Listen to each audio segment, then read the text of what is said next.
So good morning, everyone. We'll go ahead and get started. My name is Kirsten Edmondson-Wolf. I'm the Global Industry Director for Public Sector for the Dynamics Business Group.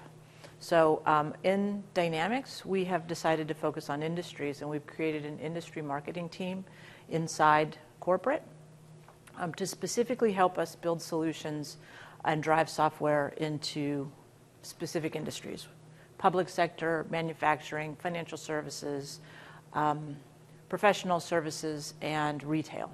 So you've probably seen some of the industry-specific solutions around.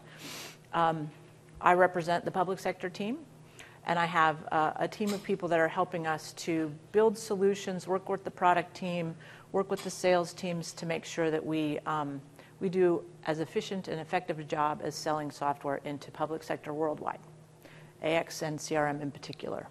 So can I see a show of hands real quickly? Who here is a CRM or an AX partner? Okay. Who here is a Microsoft public sector partner? All right. So a little bit of both. So let me go ahead and get started. And then we can, at any time, if you have questions, feel free to raise your hand and speak right out. We have a small enough group that we can have an interactive discussion, which is much more what I prefer than just me standing here and talking. So I'm going to go ahead quickly and go straight to market size. So the public sector, folks, you've probably already know this information, but so I'll just cover it over with the Dynamics team. The worldwide public sector market is enormous. And at Microsoft, we sort of break public sector into four major buckets: national security and public safety, government, which is more civilian, federal, state, and local, or national, provincial, and municipal, education, higher ed, pre-K, or K through 12, and then healthcare, which is health services as well as payer and provider. As you can see, CRM, this is Microsoft's research verified by Gartner. As you can see, it's a pretty sizable market. And what we sort of look at from a Microsoft perspective and a Dynamics perspective is how do those two things go together? So how does CRM from a front citizen or society-facing exchange integrate into a back office traditional ERP solution like AX, so that your customer can actually have the conversation that says, you were requested by the voters to do this, you set the budget aside in an ERP system, and you can actually see how the budget was allocated and how it goes all the way through and connects to specific outcomes through a CRM solution. And that's the integration that we're working towards. So these numbers are obviously fluid, but it's certainly an addressable market in every region of the world for Microsoft Dynamics.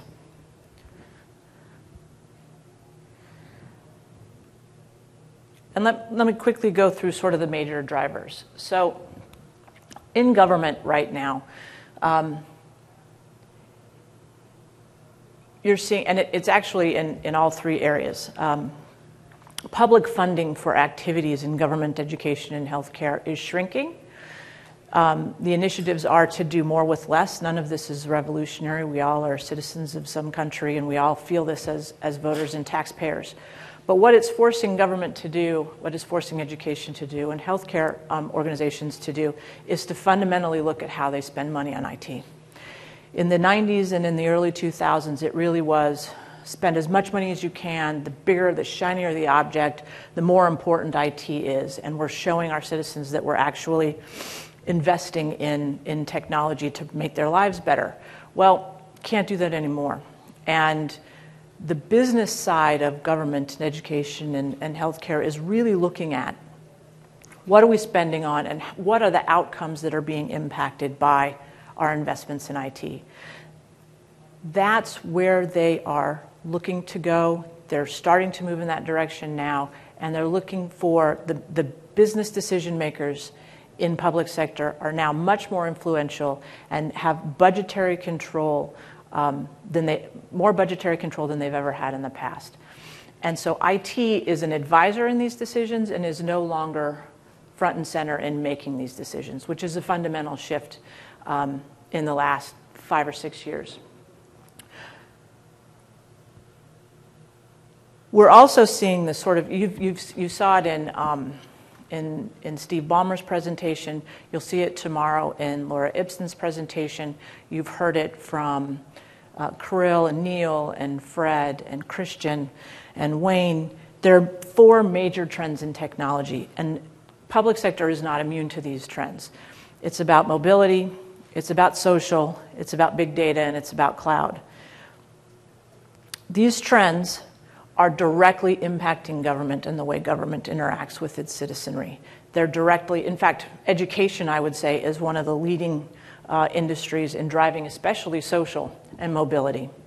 The impact of cloud is more around, in government, is more around shared services and how do we have one data center that supports all of us. It tends to be a private cloud, not a public cloud, but still there's a sense of cost savings and efficiencies from a cloud-based model, whether it be public, private, or hybrid, that government is looking to really help them take that next step in terms of cost savings and increased efficiencies.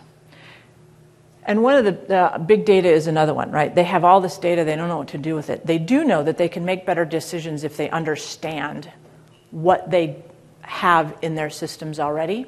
And some of the examples that I would give you is the city of, so each government approaches this a little bit differently. New York City keeps everything behind a big giant firewall, and they look at the data they have and they try and make better decisions, but it is extremely private. And you might have seen in the press about 6 months ago, Microsoft is a partner with them through a program that they have to try and better understand and aggregate this data to make better decisions and understand threats to the city. The police department has built this. The flip side is the city of Chicago. The city of Chicago has decided every piece of information that they have needs to be public. There should be nothing that's behind the firewall because they can do crowdsourcing and do a better job of providing services to citizens on a daily basis. So everything is public, and you can get almost every piece of information around the city of Chicago and how they're managing day-to-day operations for the city online. And so you're seeing companies provide, there's a number of apps in the Microsoft Store that you can go and download that will actually allow you to visualize your town, city of Chicago, for instance, and understand what the incidences are, how quickly the city is replying to those incidences, whether it's a pothole or it's a light fixtures that's out, or there's a problem with trash collection. You can actually use a Microsoft app now to track these things because governments are putting their data out there. So that's one of the trends in big data. And lastly, I could talk about this for hours. I love government. Mobility. So let's be perfectly honest. Mobility is fundamentally changing the way government is required to do business. If you look at some of the natural disasters around the world, we know what's going on. It's sitting in the United States in Tahrir Square because we can see it on our phones using social media apps. The government of Egypt is exactly in the same place, and they have to address these situations in real time. Another example is Hurricane Sandy in the Northeast. The government of New York had to address gasoline shortages immediately because we could see in our Twitter feed exactly what the problem was and exactly where it was happening. You had folks standing in line taking pictures with their phones and uploading it. Government is acutely aware that if they don't get in front of these things, bad things for them could happen. They could lose elections, which in most democratic societies, that's primarily the way that we express our frustration. In non-democratic societies, people could start, in Brazil, which is a democratic society, recently you saw Brazilians using social media to start organizing protests against the government because they decreased the subsidy for gasoline. These are things that governments have to stay ahead of. And so those impacts, while we understand them very well from a perspective of a consumer, it's now starting to push itself into government. From a citizen service perspective, it's also a major issue in that citizens now demand 24/7 service because they know they can get it from companies like Amazon, or they can get it from from other companies. They expect it from government too. There's no reason why government should ever be shut down, and they want 24/7 service. If I want to pay my taxes at 3 o'clock in the morning, I want to pay my taxes at 3 o'clock in the morning. And so you're starting to see those demands from citizens also start to impact government. So what does this mean? So if you look at Gartner will talk about, and IDC and Forrester will talk about smart government, which means government is more engaged, they're more understanding of the situation, and they're more knowledgeable and can make better decisions. At Microsoft, we actually think it's a little bit different. It's one step further. All of that's great. You can make better decisions. But when citizens demand 24/7 response, you have to be much more dynamic. You have to be much more proactive and understand the situation and make decisions before citizens demand it. You see this in healthcare and education. It's the same sort of thing. What we're doing in Dynamics is actually leveraging CRM and AX together with the Microsoft stack to be able to enable your customers in government and in education and healthcare and public safety, national security, to actually be prepared and be at the cutting edge, sort of helping citizens and helping constituents as they find themselves in this need. I'm going to show you a quick example of one of our customers in the US that's leveraging Dynamics technology to do this. All right, I think I'm going to.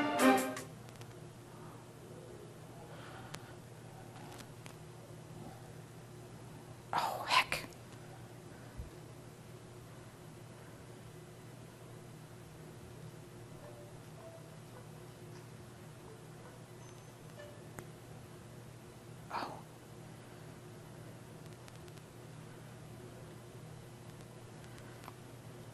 My apologies.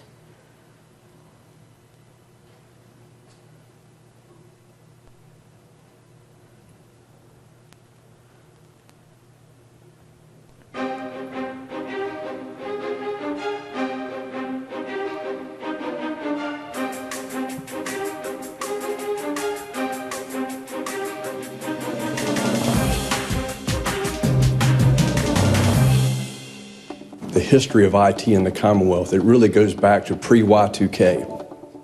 The state had no centralized oversight of IT in the Commonwealth, and at the same time, each agency was operating its technology separate and apart. So what we sought to do was to bring a more business-like and more disciplined approach to managing technology across the enterprise of state government.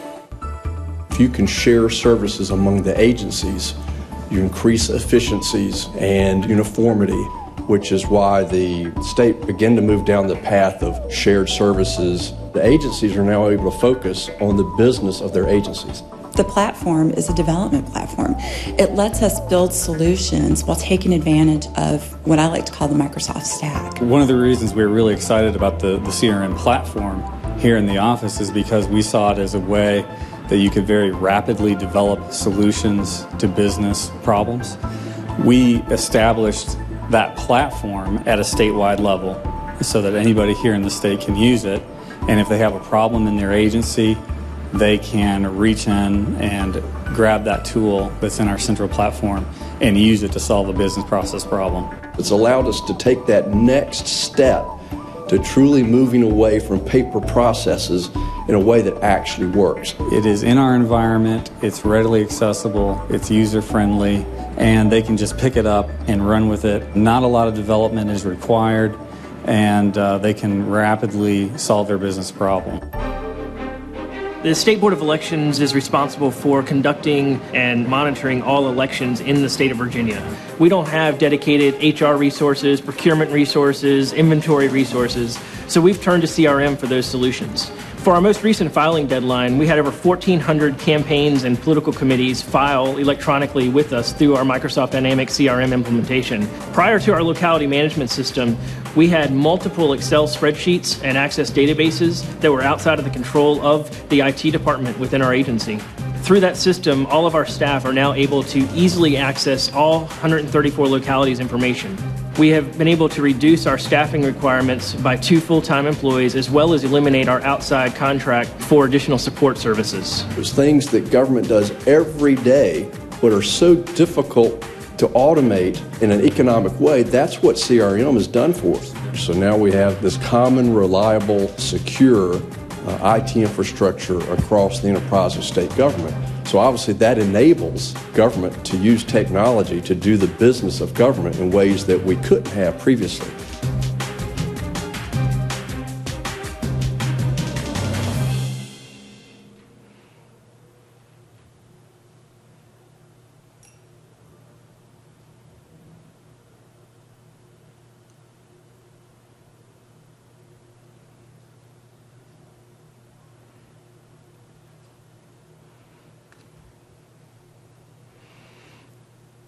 So as you can see, we're actually, as I fast forward,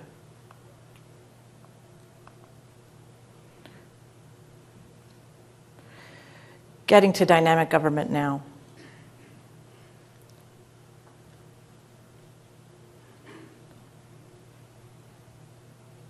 Are there any implementations that use both Dynamics AX and CRM?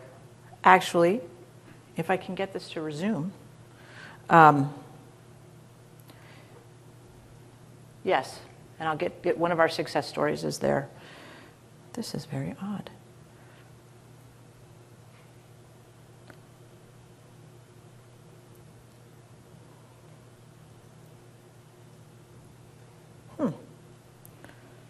So it's frozen.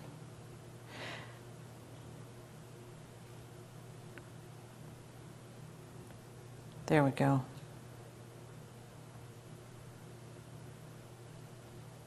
I'll do the old-fashioned way.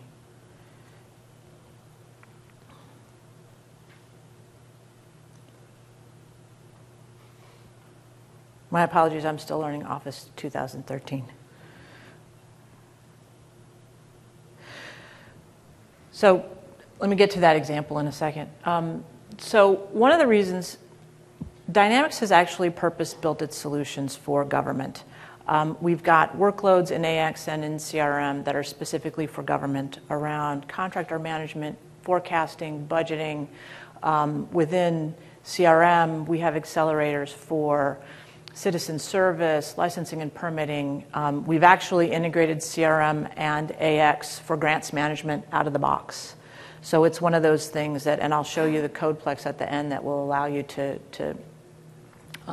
go and download that for yourself so you can customize it for your local country, your local region. But it is as close to out of the box ready for you. It allows you to work with your local customer to customize it for, because let's be honest with you, all governments want to, all public sector organizations want to customize it for their unique situation.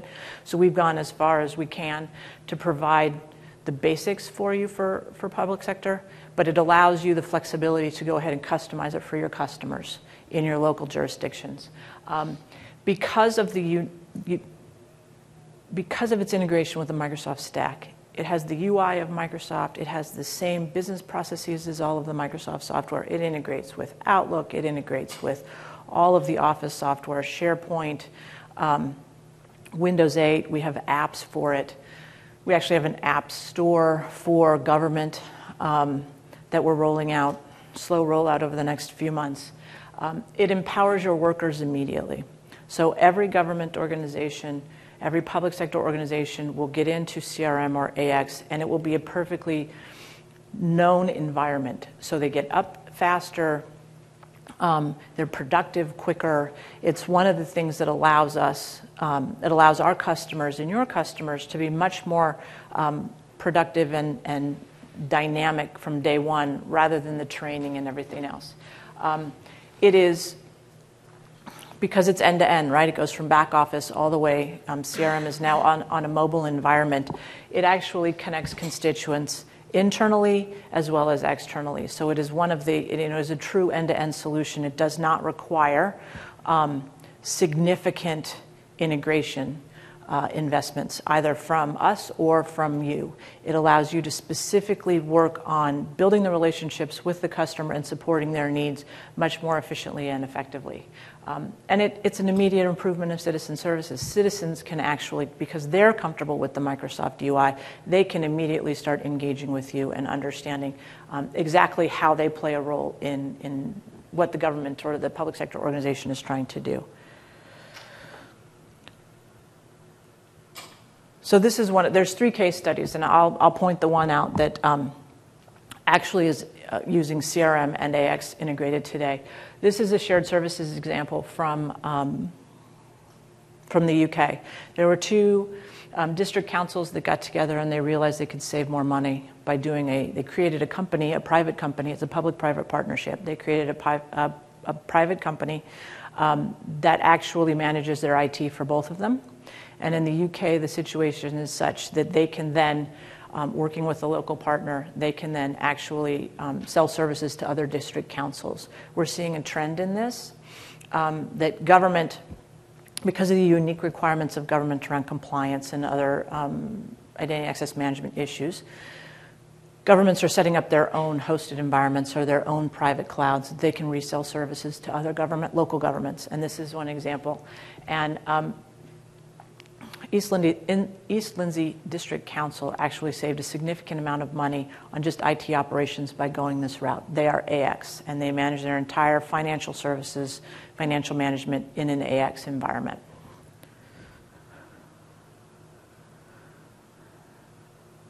So one of the next sort of significant benefits about a dynamic government is transparency. All citizens now expect transparency when it comes to government. They want to know what you're doing. They want to know. I mean, the perfect example we see now is the controversy in the United States around national security and what's happening there. There is an expectation of certain things that need to be transparent. Governments are acutely, especially when you go from national to provincial to municipal government, it gets even more acute as you move down. And as you move away from sort of national security, mission-critical topics to more citizen-focused topics, there is an expectation of transparency.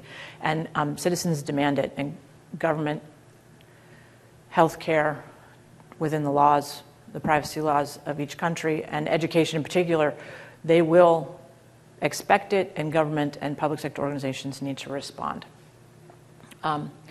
Because of the integration of the Microsoft stack, it's much more, and I talked about this a little bit earlier, it's much more, the solution is faster to deploy, training costs are reduced, and you've got a process flow engine inside AX and CRM that allows you to map to your customers' business processes rather than requiring your customers to map to the software. This is a major competitive advantage for Dynamics over all of the ERP and other CRM competitors.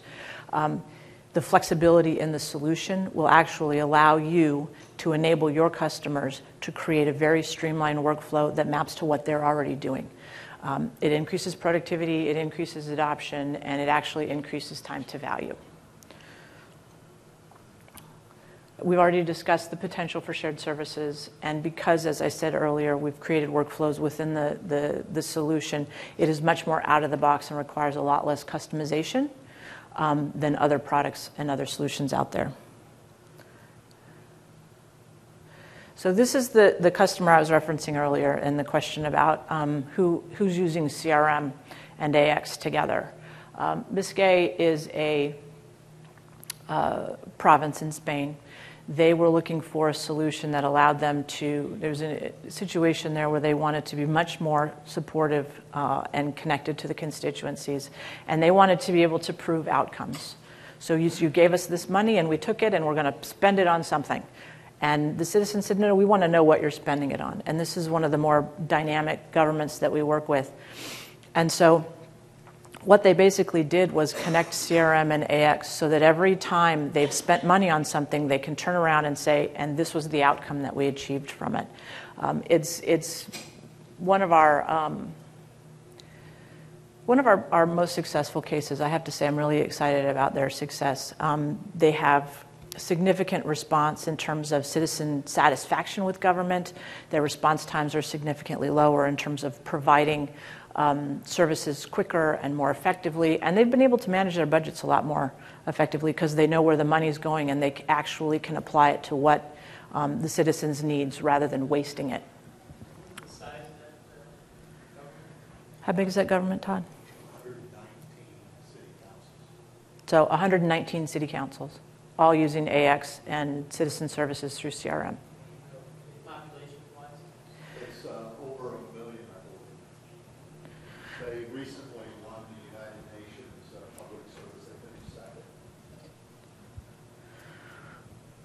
second. And we've got a, if you want more information, we actually have the cover, is it the cover story? The cover story in Touch Magazine, which is available in the exhibit hall, actually highlights this solution and the way they're applying these products to solve citizen services issues.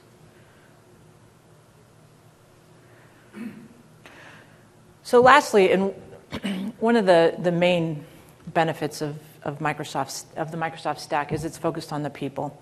As we talk about the consumerization IT and the focus of government, a dynamic government, to move from back office to frontline relationships with their citizens, it's about the people. And it's about enabling government and public sector workers to be much more efficient and much more personally engaged. That's what citizens and constituents want, and that's what government is trying to provide. And because of the nature of the solution, it is much more people-focused and worker empowerment focused than most others out there on the market. It's role-based. So based on your role in an organization, you're out of the box going to get what you're supposed to have, the templates and the functionality within the product so that you understand exactly what your customers understand exactly what they're supposed to be doing on day one, but depending on their role, depends on what they see. The management of the organization is not going to have to do significant customization if they don't want to, because there's out-of-the-box roles based already in the product. However, if they choose to have very specific roles, we have an example of a defense customer in the US, wanted very specific roles for their organization.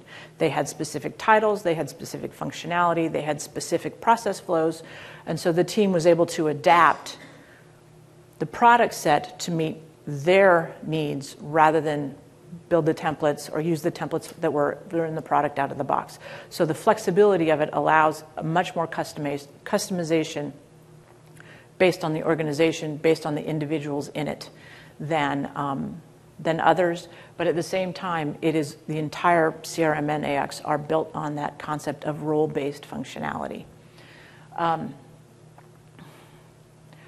One of the things that I think is most important about the benefits of Dynamics for public sector is the idea of end-to-end, which is you've got the finance people back at the central government office, and yet you have a situation that you have to adapt to out in the field.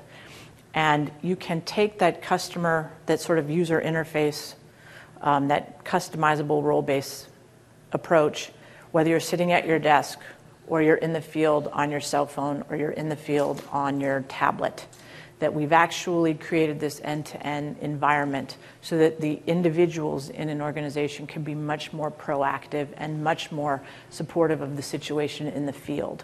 Whether they be farmers, we have some customers in the UK that are leveraging this to go out and investigate situations with farmers.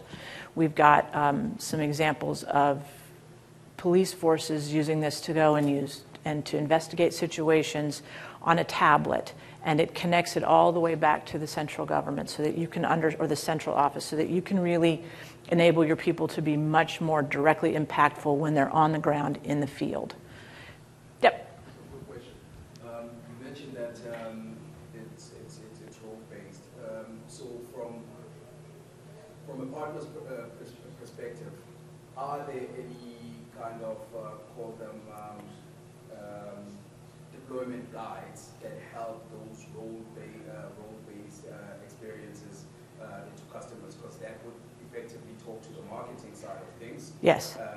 But from then the deployment and the rapid deployment, is there some kind of deployment guide that can be issued or that is available to partners to be able to access? And obviously it would need some detail and further intervention. There are a number of resources on PartnerSource. They are primarily around just creating the role-based, deploying the new role-based centers. They're not public sector specific because the public sector roles are already built into the product for specifically in AX. But there are a number of guides in PartnerSource that would help you with that, yes. Oh, what? Oh, information source. My apologies. I'm still new, and so I'm still working on all of the terminology. This is why Todd is here to correct me as we go. Does that answer your question? Okay, if not, I mean, I can always work directly with you and send you the link to specifically where they would be. And you can take a look and come back and say, yeah, Kirsten, that really wasn't what I needed. I need this. And we can go find it for you.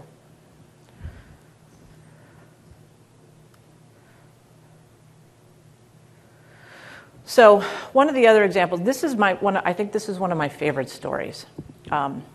And I'm sorry, Mike, I like to talk about this a lot. So sometimes government or a public sector organization will look at a situation and go, how do we uniquely and creatively apply technology to a situation? And one of our customers in the United States, the Illinois Department of Corrections, had a problem with managing its prison population. And they had budgetary issues, they had control issues, and so they were looking for a unique way to actually be more effective at managing their prison population. It was a safety issue, it was a health issue, it was a humanities issue, right? How you're in the system and we'd like to make sure that you come out the system better than you went in. However, due to budgetary constraints and other challenges, they needed to be more creative and find a different solution. So what they bought was CRM Online. And they have deployed CRM Online throughout the state to manage a prison population. And it is one of the things, not only have they saved money, as we see there, but they've also been much more effective at managing the population. The population is healthier, they are happier, they are moving through the process much more effectively. They can get the education programs that they need. They can get the health care they need. They can track exactly when prisoners are supposed to get out, what their role or what their situation is. And it's one of these things that this one has actually become an example of success for other states. We're starting to see this grow. One second. We're starting to see this become popular in other countries because unfortunately, every government has a prison population. And so we're also starting to see this take up in other countries as well. Yes? Is this the same one that was done by Tribridge? Yes. And if that's the case, then what is being done to then enable other partners to adopt similar kind of solutions in other countries where Tribridge can't get to? That is an excellent question. And one of the opportunities that we have is actually trying to take the approach that was used in the United States and take it abroad. And so we're looking for partners that can work with us to do that. I know that there are customers already out there that are demanding this solution, and we need to find the right partner set to actually help us deploy it. So there's nothing from an MCS perspective that can be done to assist the partners in different countries? Right now, there is not an official program. This is an incubation. So what we would be doing is we would actually be building that with you as we go along. But there's nothing formalized set aside, no. Yes? Do you know who owns the IP on it? Tribridge owns the IP? Yep.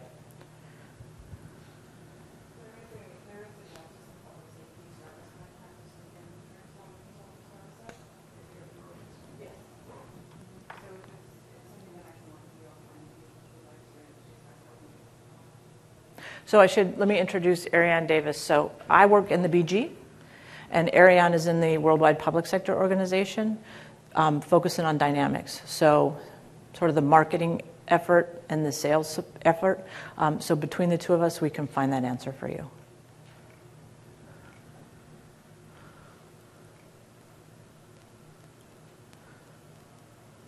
I'm still going. So briefly, and you're going to hear more about this, and I'll go into a little bit later in my deck, but the reason why Microsoft Dynamics is so effective in public sector is because it is a XRM platform. It is not driven by marketing, it is not driven by sales, it is driven by the customer needs and the partner's implementation. We have examples of we have customers in every single one of these areas. We can adapt to the needs of the local organization because of the flexibility of the solution. We have the ability to increase the engagement with citizens or constituents, to reduce the return on investment, and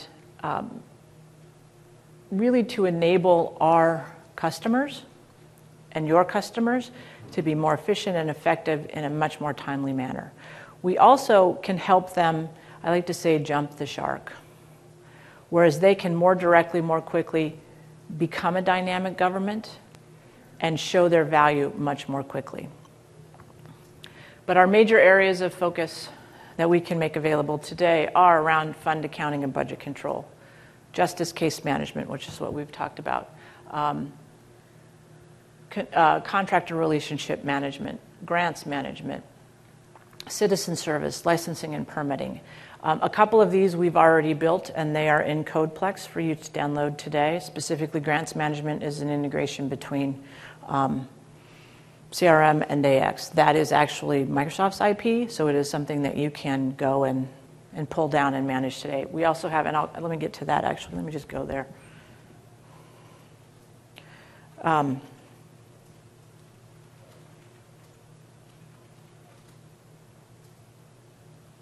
Oh, this didn't build. All right. I'm going to skip that. I'll come back to this because I want to show you.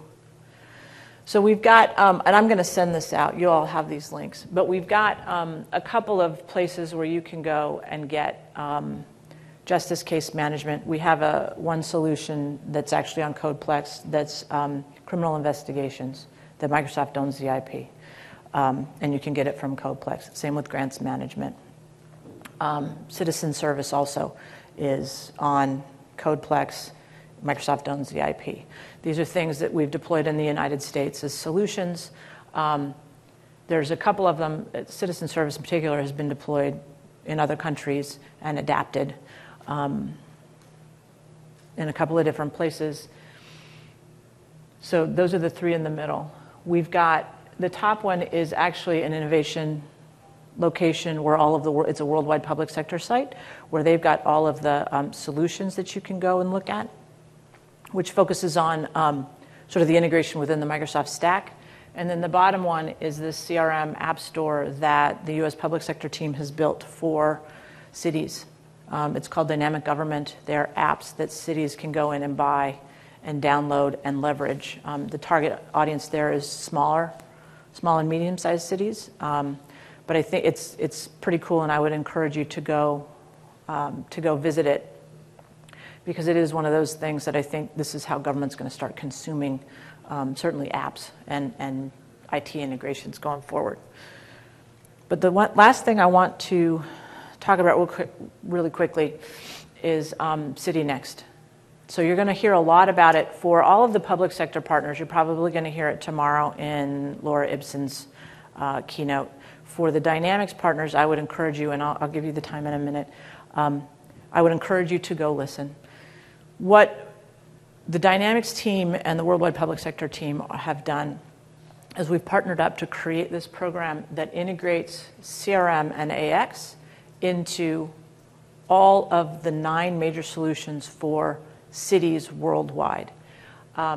These are the nine solutions. We have education, health and social services, government administration, public safety and justice, buildings and infrastructure, tourism, recreation and culture, energy and water, and transportation. These are solutions that integrate multiple products across the Microsoft stack to specifically solve problems of municipal government.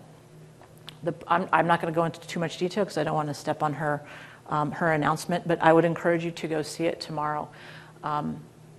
It's quite something, and it's very impressive. But the idea is to have Microsoft be a partner with cities around the world to improve the delivery of their services in these areas. It's not about product, it's about solutions, and it's about partnership. And it is one of those things. It has a vibrant partner program, and it'll be discussed tomorrow. But we can't do this without our partners, and we know that. So there are a number of programs within the City Next program that specifically focuses on enabling partners to help us deliver these solutions. So quickly, places where you can learn more about dynamics in public sector. There are three major places where I would encourage you to attend. One is the U.S. Public Sector session, which is on Wednesday. You'll learn more about these specific U.S.-based solutions that we discussed earlier. Another one is we've also done an AX-specific session where it's going to be more of a breakout where you can actually talk to the partners that are involved in this. One is around AX, so you can hear from Tyler or GFI, who's built a solution around AX for municipal government in France and French-speaking countries. They've had some success also in Africa, French-speaking African countries. And then also CRM, that's Tuesday, that's this afternoon at 1:30, and then this afternoon at 4:30 is our focus on CRM, and you can actually talk about some of our solutions. Cyber is Tourism Ireland is the example that it's been a long day, that Fred used yesterday in his keynote session. And then, of course, TriBridge can also talk about what's happening with offender management and some of the other solutions. So I would encourage you, those are dynamic sessions specifically, and I would encourage you to learn more. And then next we have the U.S. public sector, or the worldwide public sector sessions. The one in particular that I think is a must, where is City Next, is PS10, right? So PS10, which is in the Grand Ballroom tomorrow at 2:30, will be Laura Ibsen announcing the City Next program. So this is something that I would encourage you to, because the company is going to put a lot of money and support behind this. But these are the public sector specific solutions that are not Dynamics particular, but will have a Dynamics piece to all of them. So questions? Like I said, I try not to use too many slides because I'd rather have a conversation. Yes, ma'am. The CRM app stores for Mm-hmm. local cities is for municipalities, so small organizations, I understand. Yes. You say the idea is to replicate that throughout the world, but how, I guess it's on the English base, is that just how we should be doing that for European countries? That's a great question. So right now it is English based. Our partner is it's hosted. Mike created it, so I want to make sure I don't step. Fraudware is the partner that we're working with as Marketplace. We actually have friends, so we're going to work with them. We're trying to just launch the pilot just in the last month. Really a soft launch, and want to take it global to the public sector and then extend to other industries. So they'll be able to help take it to different countries pretty quickly. Right now it's in English, but we can. It really is up to our partners. If they want to put other languages, apps in there, other languages, that's fine too. But since we were targeting the U.S. first, we did English because it was more of a soft launch. We wanted to see how it went. And we're integrating it into the City Next program over the next few months, and it will be available globally. But it's if you have an app that you want to put in there now, it's easily done. Actually, I have two partners that develop apps for Belgium, for local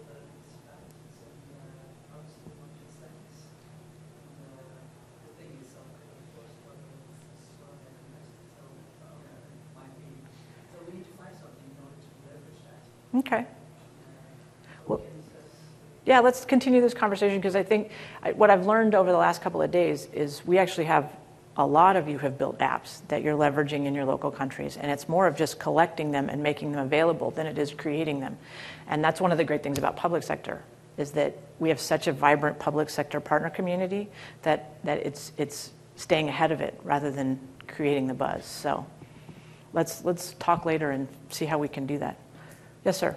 For the cities that are more friendly to open data, have you actually really seen them go to app stores and buy applications that are built making use of the data that they've made public? It really depends on the political culture of the city. A lot of cities have moved. Government in general has tried to move to open data. It's a lot more difficult than they thought they would do. Chicago is not a huge Microsoft customer. Most of the Baltimore, Okay. Washington, very much like that. But like you said, they're not really Microsoft. And also, it seems like they're more like pro bono type stuff. They expected the applications to just be to have those these hackathon events, and they kind of expect things to be made just organically. Well, it's interesting. So I live in D.C. I technically live right outside D.C., but I'm right there. And we're actually starting to see the District of Columbia change its view slightly. It depends on what the activity is, right? There are certain things that open data are more supportive. There are other things that just aren't. And so we've had conversations with them about fair management and how would you, within WMATA, how are you going to deal with managing the collection of fares? And that's one area, City of Phoenix, for instance, very interested in how do we manage the collection of taxes and make sure that the taxes are, one, properly assessed, two, collected, and how do we follow up for those that aren't? And so there really aren't open data solutions to do that. And even if they were, this is one of those areas that cities don't, Yeah, it's almost like you develop it, but you got to sell it to them.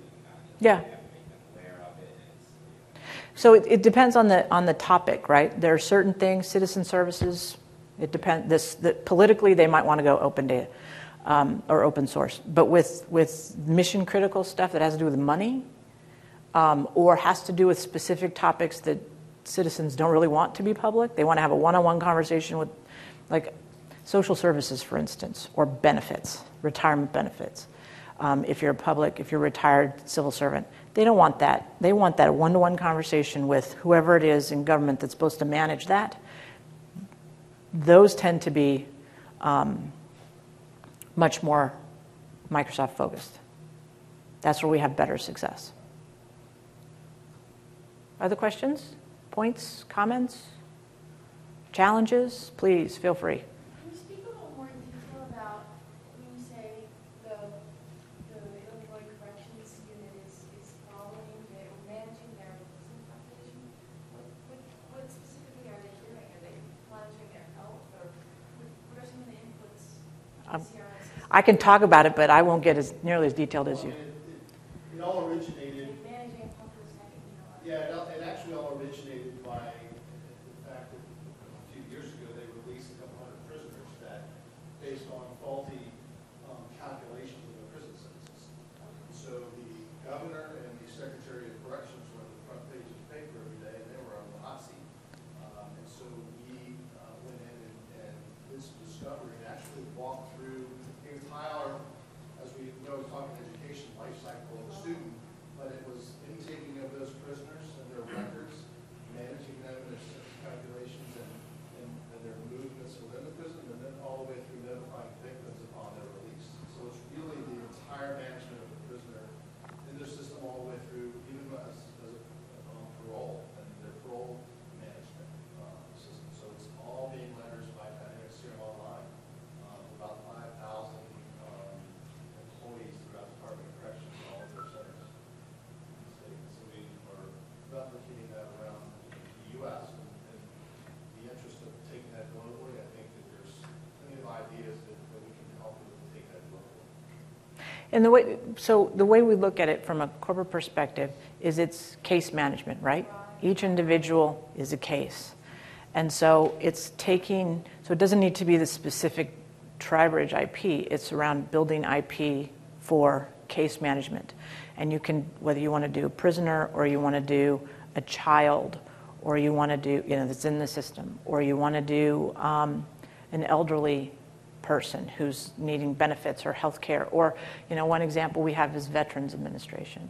American veterans come back, they leave the service, and the benefits management from a call center perspective is in CRM. But they're all cases. Tax compliance is a case. So that's the way we're looking at it, is trying to build that sort of fundamental platform, that piece that is case management, to enable you all to take it and specialize it for the state of Illinois. Or, there's a Department of Corrections in France that's interested in looking at this. So how do we take this basic piece and then enable you all to customize it or make it real for your end customer? Yes, sir. I would imagine that there's a little reticence for Veterans Administration, corrections being on a hosted platform because they're not in control of that data center, and there's all those restrictions that go along with that sort of PI, personally identifiable information and so forth. And how do you overcome that when you're trying to make a sale? Is that something that you guys run into? I can talk about it generally. How did you? Well, at least from the U.S. on the federal side, there's a federal security requirement, FISMA, that currently CRM, we don't have that in CRM Online, so we've leveraged some hosting partners to develop that and get that certification. So through some hosting partners, we have that FISMA security compliance. And it depends on the customer, and it depends on how close to mission critical and what are the expectations of the citizens or constituents. Do they expect this information to be private? Or if it hits the front page of the Washington Post, is it okay? And so depending on that sensitivity depends on, do you want it hosted with Microsoft in a Microsoft data center? Do you want to create, because a lot of governments will create their own hosted partners, right? The FISMA one is a federally approved hosted partner that's gone through everything, FedRAMP and FISMA and everything. Or do they want it in the public cloud? And, email, it seems to be comfortable in a public cloud now. Kinda, depends on the agency. But prisoner records, it has to be sort of in a different type of environment. So what we try and do is find out whether or not, what does the customer want? Do they want it private? Do they want it hybrid? Do they want it public? Do they have specific certifications, like a FISMA certification, that you have to comply with in order for them to consider it? What's in the RFP or the tender? And then try and address it that way. Microsoft has a number of different options based on the sensitivity of the customer. Well, I know you guys have a hosted flat like the government. I'm a federal contractor. Okay. I know you guys have Oh, so then we can just talk about all sorts of federal stuff. No, I was just, so my question, I know you guys have a hosted cloud. Is that something that's made you that is, I believe, FISMA compliant, because I know Office 365. So do you guys make that available to people who want to make solutions and post them in the cloud? Absolutely. Yep. So I'll be honest, FISMA compliance is momentary. We're working on that. It's this summer. It's supposed to be in July. I can't give you a date because I haven't verified that it's still the date they said it was a month ago. We're sort of reliant on the federal government at this point. For our own CRM Online. Yes, for our CRM Online. If we do have a partner, though, that is a hosted partner that it's all compliant within CRM, FISMA compliant. We love the partner solutions out on that FISMA compliant site. So CRM-based solutions, FISMA to sell the So Mike is actually with the U.S. Public Sector team. So that's why I'm referring. I've got a team of people here that all support public sector dynamics, and so he is the perfect person to talk to about doing that. From a worldwide perspective, Ariane is the perfect person, and if you need if there's product issues that you need, Todd and I are the go-to people on that. Any other questions?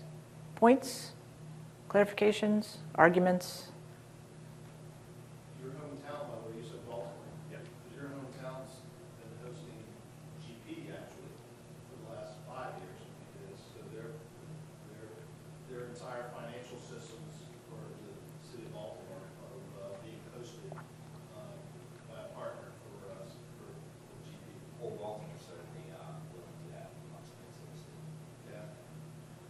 I think Chicago, honestly, I think they looked at it and they said, we're going to go.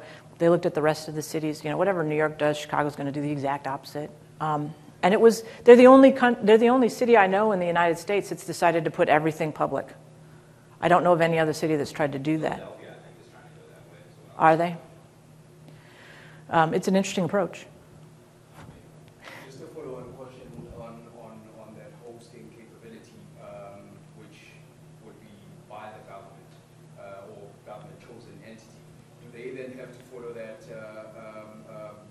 cumbersome PHPC approval processes as far as that is concerned?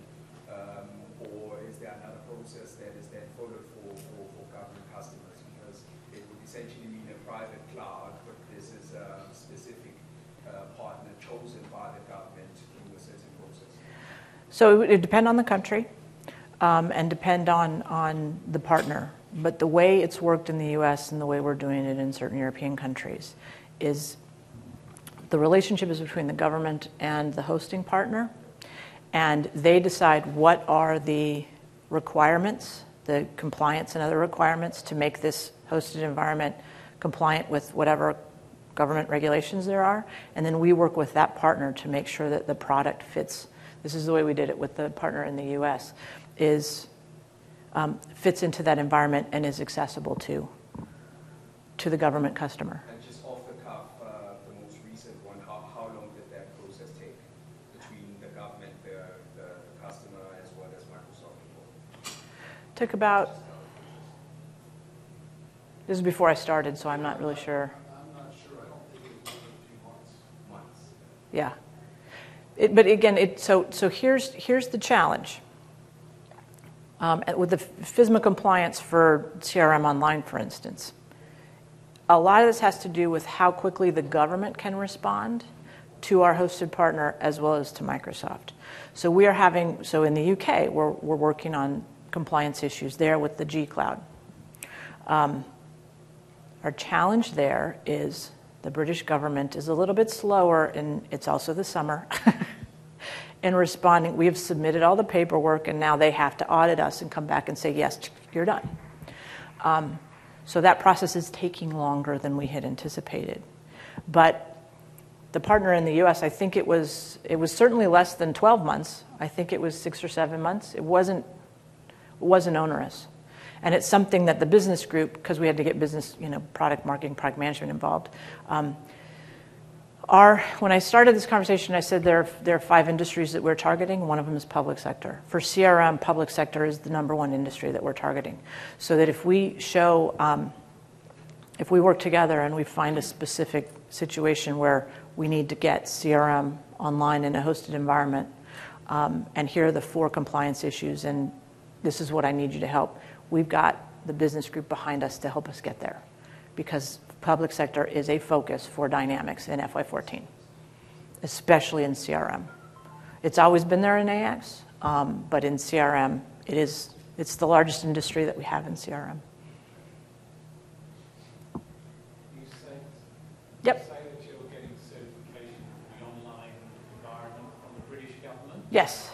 Are you doing that with any other places, such as Australia? So that's interesting. We just actually had the Australia account team here, and is one of the things that Australia is one of our target countries.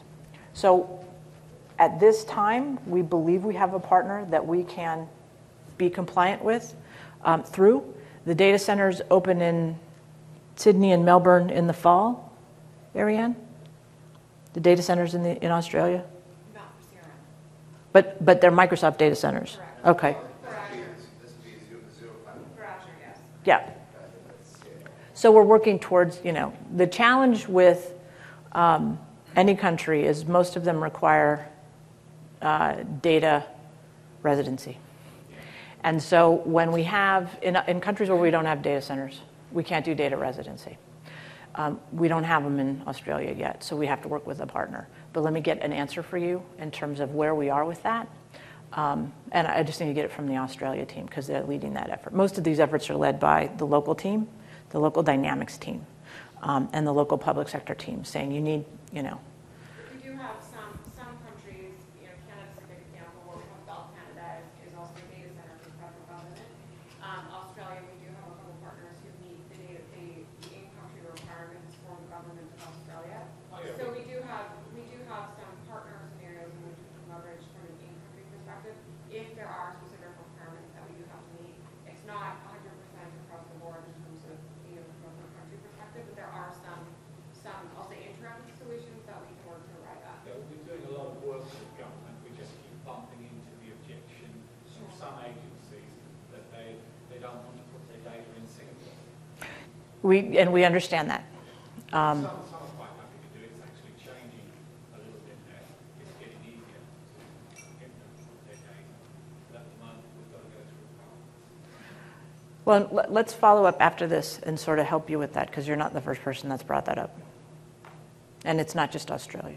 We have the British thing happened, but we've found partners in these places where we don't have data centers. Like GFI, who from an AX perspective, you'll hear from later, their data centers in France. So they can cover all the French language because everyone's fine if it's in France. And they've had success throughout municipal government. Yes? I would have to ask. Ariane, do you know who it is? Yeah. It's not a partner scenario in the UK. It's getting the CRM online requirements, so it would be direct with Microsoft. In terms of the CRM online product, meeting the IL2 requirements for the UK government. This would be IL2. IL2 at this point, yeah. Yeah, CRM online, yeah. If we build a data center in the UK, the British aren't happy with it being in Ireland. So if we build it in the UK, then we can move up in terms of additional certification, and there are conversations around that, but there's nothing definitive with a date. Right now it's IL2. Well, we should be IL2.